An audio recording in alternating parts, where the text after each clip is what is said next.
Baruch Hashem, it is day number 201 of our daily study of Rambam, Sefer, HaMitzvos.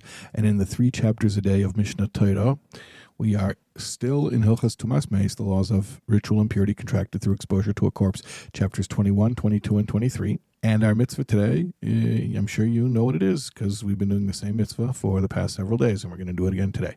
Positive Commandment 107 is the mitzvah which entails all of the laws having to do with the impurity of a corpse and how that is contracted.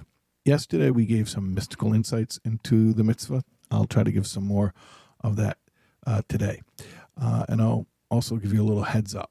Tomorrow, God willing, we're going to finish Hilchas Tumas Meis, and we're going to start Hilchas Para Aduma. Para Aduma means the red heifer. The red heifer is the ritual which is the only antidote to remove the impurity contracted through exposure to a corpse. Now, both of these subjects, both the impurity as well as the method for removing the impurity, are in a Torah portion known as chukas. Chukas literally means a law, but it's a special type of law. It means a law that is not rational. It's a law that our finite mortal minds can't make sense of. In fact, we're told that Shlomo Melech, King Solomon, the wisest of all men, attempted to understand this mitzvah. He wanted to understand the rationale behind it and was not able to do so.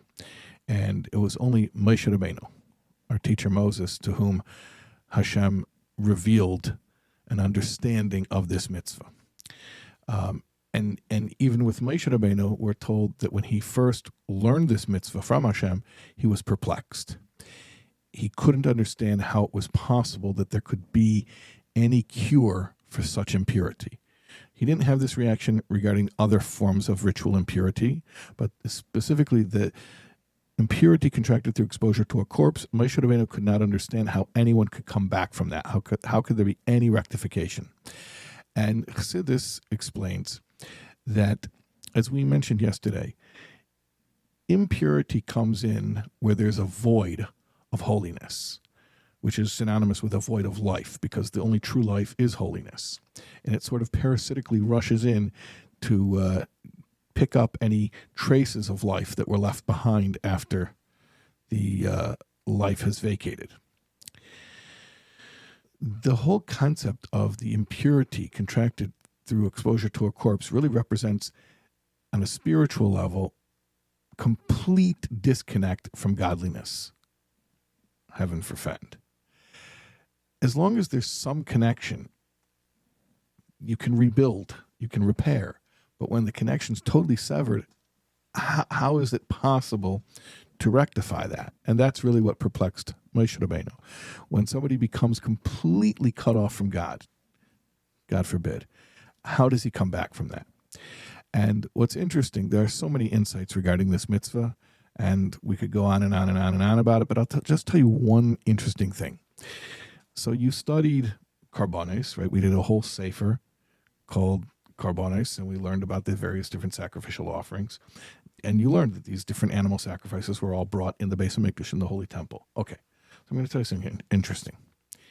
The Para Aduma, the red heifer, which is the only antidote to impurity contracted through exposure to a corpse, you would think that would be done in the temple, right? Like, it's sort of like an animal sacrifice. No, it's done outside of the camp. Why is it done outside of the camp?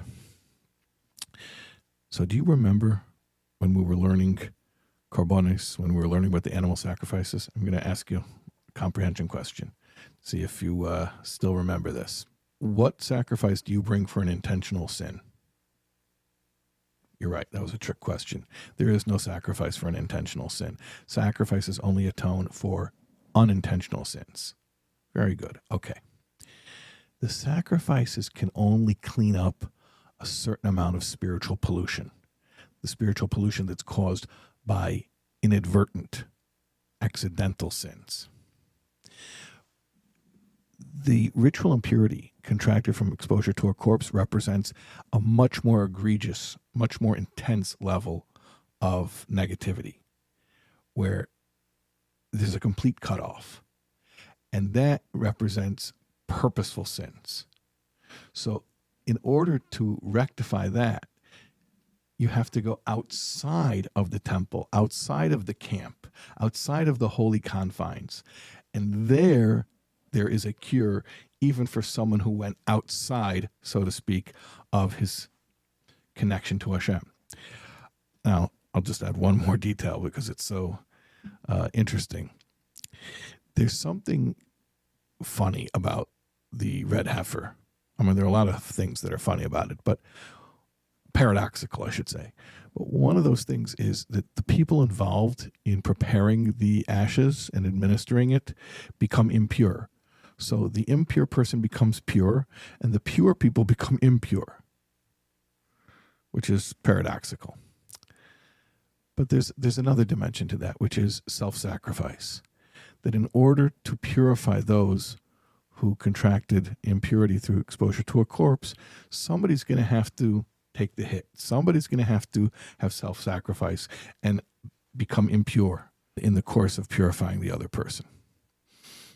This supra-rational dedication to sacrifice, to do something for the benefit of somebody else, even to the detriment of oneself, that is sort of the mirror image or the very opposite of the impurity that is the purposeful sin or purposefully going outside of the domain of holiness.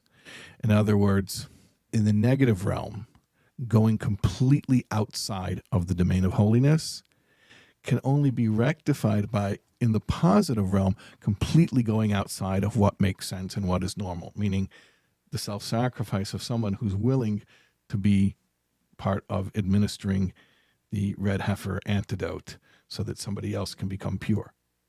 Okay, there are so many more insights. Really, this is endless, but tomorrow, God willing, we're finishing Hilchos Tumas Meis. So just wanted to get some of these insights in there while I could. Okay, we'll see you again tomorrow, God willing.